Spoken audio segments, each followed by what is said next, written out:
So last video we talked about how and the reasons why to hide your information.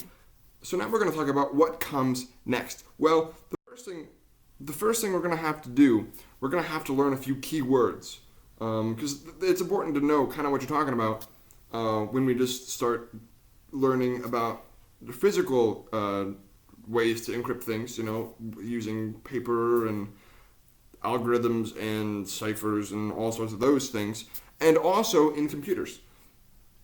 So here we're going to get started now. The first thing we're going to learn is the plain text. It's the original message that you understand, that I would understand when you're sending a message between two people. It's the message that you want the other person to receive, but you don't want anybody else to see. This is a thing you want to keep a secret. So it's the plain text, whether that be an email message, a note you're passing in class, whatever that might be. So this is the plain text. The ciphertext it contains the plain text after some operation that you've done. It's the hidden plain text. This is a ciphertext. It looks like gibberish. You want it to look as randomized as possible. And we'll talk more about random in just a little bit.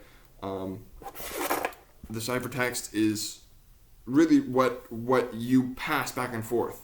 This would be what's on the note that you pass back and forth in class. This would be what the email looks like to an outsider that doesn't have your password, etc. So things like that.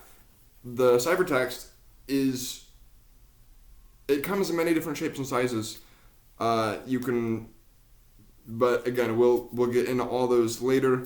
This is just a very basic overview of what ciphertext is. It's the hidden message. It's the gibberish-looking thing that contains what it is you want to know. Now we have the key. Similar to the key to your house. Where you put your key in your lock and you turn it and the door opens. And then you can get into your house, right? The objective is completed with the key.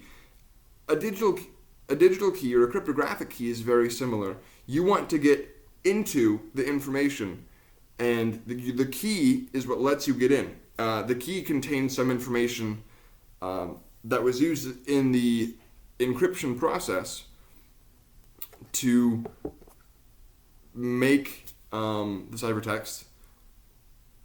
And the key will also be used then to make the ciphertext back into the plain text. Similarly, like you use the key to lock your house, you use the key to unlock your house as well. So that's just a basic. So think of the house metaphor. Whenever you're thinking about the key is used both to get in and get out of your house or whatever it is you want to get into. So a digital key is very similar. Pseudo-random. Computers can't make random numbers. As hard as they would want to try, they can't do it. And humans can't do it either.